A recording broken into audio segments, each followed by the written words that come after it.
Good morning student.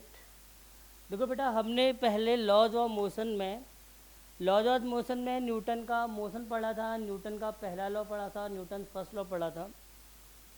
आज बेटा हम पढ़ेंगे न्यूटन का सेकेंड लॉ। देखिए, हमने न्यूटन के फर्स्ट लॉ में बोला था, if a body is rest remain in rest, if a body is motion remain in motion until an external force is not applied. जब तक का हम उस पर कोई बाहर से कोई फोर्स नहीं लगाएंगे।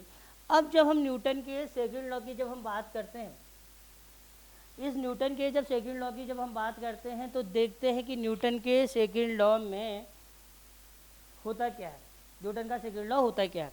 तो न्यूटन के सेकेंड लॉ में जो हमने कहा कि जो एक्सटर्नल फोर्स अप्लाइड हो रहा है उसके बारे में बात करे थे, तो यहाँ पर को हम उसी फोर्स को थोड़ा सा समझने की कोशिश करेंगे कि वो फोर्स क्या चीज़ है। उस फोर्स को हम समझने की कोशिश करेंगे, इस फोर्स को समझने की कोशिश करेंगे, ये फोर्स क्या चीज़ है इसको समझने की कोशिश करेंगे।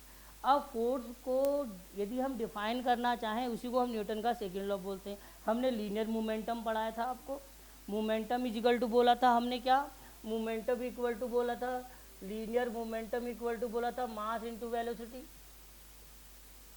ठीक है, अब linear momentum equal to mass into velocity हुआ, तो यहीं से न्यूटन का जब हम सेकेंड लॉ की बात करें तो न्यूटन का सेकेंड लॉ बोलता है कि the rate of change of momentum, the rate of change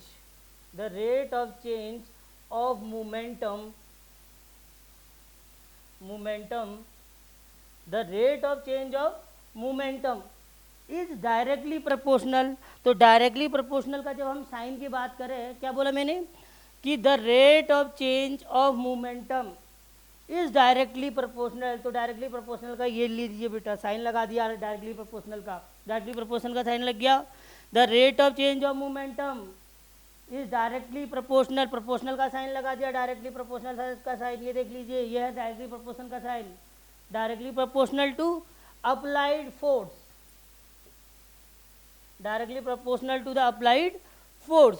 अब इससे हम क्या समझे कि the rate of change of momentum is directly proportional to the applied force. Rate की बात कर रहा है, व्हाट इज द रेट। यदि मोमेंटम